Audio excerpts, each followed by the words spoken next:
ici c'est Catch Attrape, la chaîne où on parle catch. Aujourd'hui je vais faire une review de SmackDown, le dernier SmackDown, le SmackDown après Super Showdown. J'ai pas pu encore, je vais vous faire une sortie en review de Super Showdown, mais le show était à 18h, vous savez le show était à 18h. Et à 18h j'étais en train de travailler, donc je vais regarder le show, l'analyser et vous le commenter sans doute ce soir ou dans la semaine. Mais pour l'instant, j'ai analysé et regardé le SmackDown de cette semaine et je vais vous le commenter aujourd'hui. Donc le SmackDown s'ouvre avec l'entrée du nouveau champion universel Goldberg qui arrive sous la huée générale du public, qui fait son entrée et qui dit tout simplement: l'important n'est pas qui était le passé, mais l'important est qui sera le suivant. Cette phrase est clairement un gros fuck à tous ceux qui ont critiqué sa victoire. Donc c'est le Who is Last est clairement un gros fuck à tous ceux qui ont commenté, qui n'ont pas aimé, parce que ça fait un gros buzz. La victoire de Goldberg a fait un énorme buzz. Je pense que la WWE a réussi son coup avec ce buzz, avec son bad buzz. En fait, ça a réussi, ils ont carrément réussi leur coup. Je pense que c'était prévu. C'est des malins, ils savent ce qu'ils font. Une victoire de The Fiend n'aurait pas fait de buzz. La victoire de Goldberg fait un buzz, ça a surpris tout le monde. Ça a été une grosse surprise et ils ont eu raison. Donc ensuite, Roman Reigns fait son entrée et sous la huée du public, les deux, le public disait both, you sucks, both. Vous deux, vous craignez. Donc Roman Reigns qui dit, bon, sans surprise, que il est le prochain. Et ensuite le segment se termine comme ça. Bayley Bayley arrive sur le ring. Elle présente donc Bayley contre Naomi. Bayley fait perdre un peu de temps. Elle présente un peu Sasha Banks comme la nouvelle Cardi B, je sais pas quoi et tout. Naomi est distrait. Bayley attaque Naomi par derrière. Le match est très court, Naomi lui met son coup de cul, son finisher, et pour le compte. Mais ensuite Sasha Banks vient casser le tombé. Et ensuite Bayley et Naomi et Bayley et Sasha Banks attaquent Naomi et l'agressent jusqu'à ce que Lacey Evans fasse son entrée. Grosse bagarre, grosse brawl sur le ring, et ensuite un arbitre, un officiel annonce un match par équipe, dont Sasha Banks et Bayley contre Lacey Evans et Naomi. Victoire de Naomi avec un sunset flip sur la championne Bayley. Grosse victoire de Naomi, qui pine la championne pratiquement 2 fois, parce que le match a été annulé, il y a une disqualification au premier match. Donc voilà, l'angle se finit comme ça. Je vais aller très vite sur ce qui se passe à côté pour essayer de donner un peu plus de temps à ce qui s'est passé à Super Showdown. Robert Roode contre Kofi Kingston. Robert Roode simule. Bon, le match commence. Robert Roode est à l'extérieur du ring. Kofi Kingston est de l'autre côté du ring. Robert Roode est à côté de Biggie. L'arbitre est de dos à Robert Roode et Biggie. Robert Roode tout d'un coup met un coup de pied sur l'escalier et simule d'avoir mal. L'arbitre entend et on renvoie Biggie Langston au vestiaire.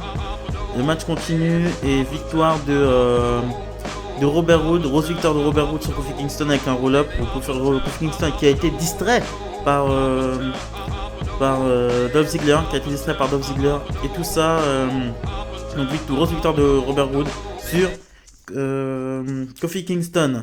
Ensuite, signature de contrat entre Braun Strowman et Shinsuke Nakamura. Braun Strowman qui dit que dans tous les cas il sait très bien qu'il va affronter les trois. Sami Zayn le prend au mot et lui dit que s'il veut affronter, est-ce qu'il serait capable d'affronter les trois. Braun Strowman accepte le challenge, donc les trois signent ce sera un match handicap à Elimination Chamber pour le titre intercontinental. Braun Strowman qui défendra son titre contre Sami Zayn, Cesaro et Nakamura. Ensuite, la demande de match a été acceptée directement. Braun Strowman commence à vouloir se battre contre eux, mais Sami Zayn, Cesaro et Nakamura prennent le dessus et font passer Strowman à travers la table. Ce match m'intéresse pas, mais ils peuvent faire quelque chose d'intéressant s'ils font gagner Nakamura, Zayn et Cesaro. Ils peuvent faire gagner Nakamura, Zayn et Cesaro et ensuite partir sur une rivalité entre les trois pour WrestleMania. Ce serait très sympa. Moi j'aimerais bien Sami Zayn champion intercontinental par exemple. Voilà.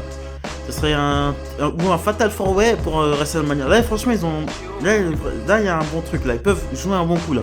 Un Fatal 4-Way, imaginez un Fatal 4-Way entre Sami Zayn, Cesaro et Nakamura, ça pourrait. Non, Sami Zayn, Cesaro, Nakamura et Strowman, ça pourrait être extrêmement intéressant pour WrestleMania. Ensuite, on enchaîne avec Daniel Bryan contre Curtis Axel avec Drew Gulak au commentaire, qui apparemment manage Curtis Axel, comme il avait managé Heath Slater la semaine dernière. Victoire très rapide de Daniel Bryan avec son Yes Lock. Voilà, donc Drew Gulak contre Daniel Bryan, ça fait plaisir sur le papier. Franchement, c'est très alléchant. C'est deux très bons performeurs. En plus, j'adore les matchs comme ça entre les gens qui sont un peu petite taille, mais très techniques. Les deux sont très techniques. Franchement, ça pourrait donner un très très bon match. Et ça pourrait pusher Drew Gulak vers de sommets inespérés, quoi. Donc ensuite, on enchaîne avec John Morrison et The Miz contre les Usos. John Morrison et The Miz font une petite promo, leur promo de champion. Ensuite, grosse annonce qui a été faite, par un officiel. À Elimination Chamber, c'est officiel pour remplacer l'Elimination Chamber de SmackDown. L'Elimination Chamber de SmackDown ne sera pas pour le number one contender pour le titre universel, puisque Roman Reigns a piqué la place à tout le monde. Ça sera un match pour les titres par équipe entre les Heavy Machinery, Robert Roode, Dolph Ziggler, Lucha House Party, The New Day et les Usos dans l'Elimination Chamber. Ça pourrait être du très très lourd. Je pense qu'on gagne au change. L'Elimination Chamber par équipe, j'ai pas souvenir d'avoir vu ça encore. C'est une grande première. Et avec ces équipes là, ça va partir dans tous les sens. Ça va être. De toute façon, j'adore les Elimination Chamber. J'adore les Elimination Chamber. Je vais même en mater un ce soir pour histoire de me rappeler un peu des mémoires, des souvenirs. J'adore l'Elimination Chamber. L'Elimination Chamber par équipe, ça va partir vraiment dans tous les sens. Victoire des Usos. Ensuite, John Morrison et The Miz sont face aux Usos. Victoire des Usos avec un Canadian Destroyer de la 3ème corde. Et enchaîné d'un splash. Très très beau finish. Franchement, j'ai trouvé ça très beau. Sur Morrison pour la victoire. Donc, Miz et Morrison qui perdent leur premier match pour le titre, quoi. Non, leur premier match en tant que champion. Mais je pense qu'ils vont perdre tous les matchs. Je pense qu'ils vont perdre contre Heavy Machinery la semaine prochaine, de Robert Roode et Dolph Ziggler l'autre, et la Lucha House Party dans l'autre semaine. Je pense qu'ils vont perdre contre toutes les équipes. Comme ça va builder un peu les autres équipes. Et ce sera il y aura un peu plus de suspense à Elimination Chamber. Ensuite, on enchaîne le main event of the evening. John Cena qui fait son entrée chez lui, dans sa ville natale, Boston, Massachusetts. Lui c'est West Newbury, Massachusetts, mais c'est le même état. J'étais grave content de voir John Cena.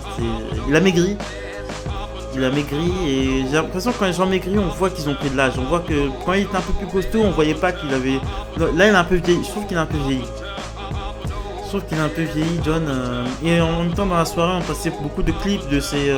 Comme si on connaissait pas sa carrière, quoi. Les grands moments de sa carrière. Son premier titre de la WWE contre WrestleMania contre JBL. Quand il a gagné contre AJ Styles son 16e titre de champion du monde, comme Ric Flair. Voilà. Une petite piqûre de rappel comme ça sur qui est John Cena et quel catcheur immense. Et la carrière immense qu'est la sienne.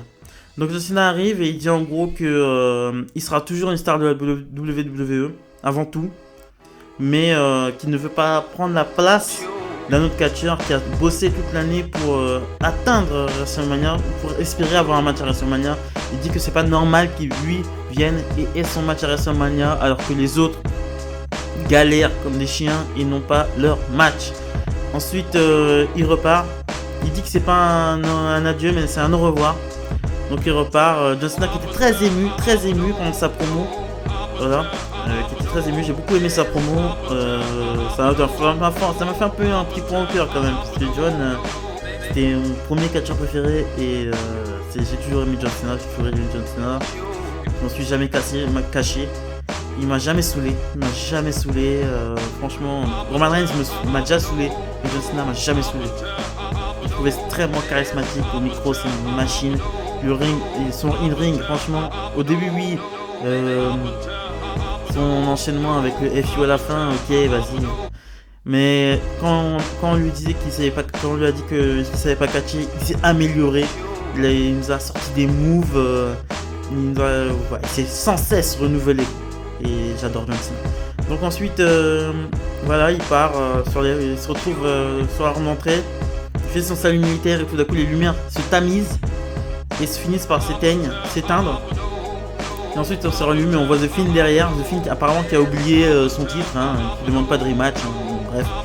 Logique WWE 2020. Et ensuite il pointe du doigt le logo WrestleMania. Et le public laisse tomber en feu, le public en feu, et John Cena accepte le challenge d'un hochement de tête assez timide. Bon, un show de SmackDown, un peu bâclé, à part que John Cena, The Fiend. Moi j'aurais préféré quand même une petite altercation entre John Cena et The Fiend, et entre Goldberg et Roman Reigns, pour essayer de pousser cette rivalité. J'ai bien. Goldberg il est venu, il est resté 2 minutes. Mais c'était 2 minutes de sa carrière que j'ai préféré, quoi. Il est arrivé avec une assurance et un dédain. Genre, je suis champion, je suis un vieux, je suis un champion. Et je suis prêt à tout pour dominer la WWE et tout niquer, quoi. Et j'ai beaucoup aimé ce Goldberg là en heel. Et j'espère qu'il va venir un peu plus souvent.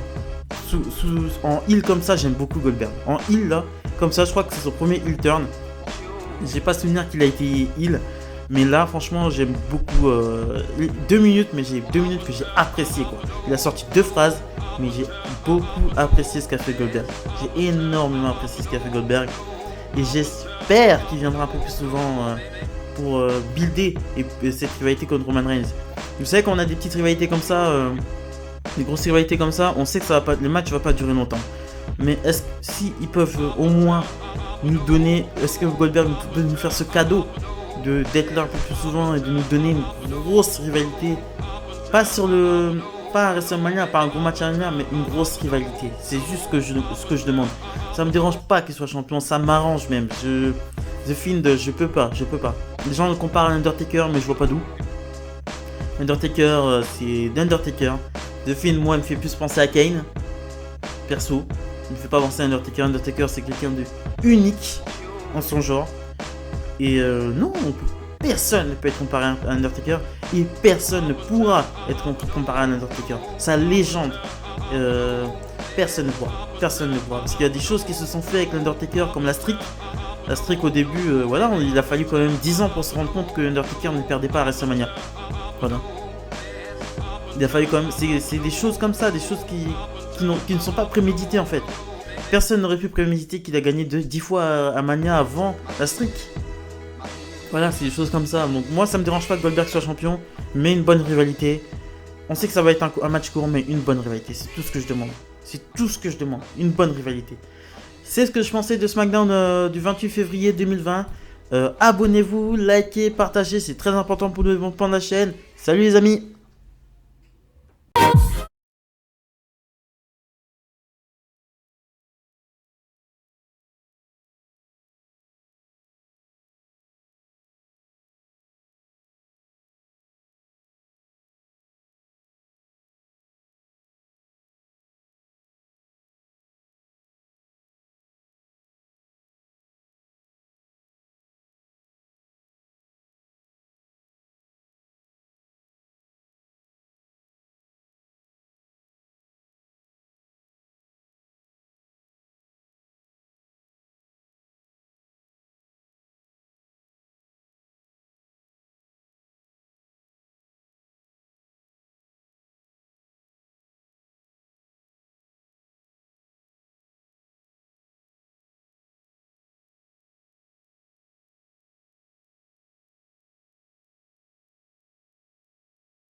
You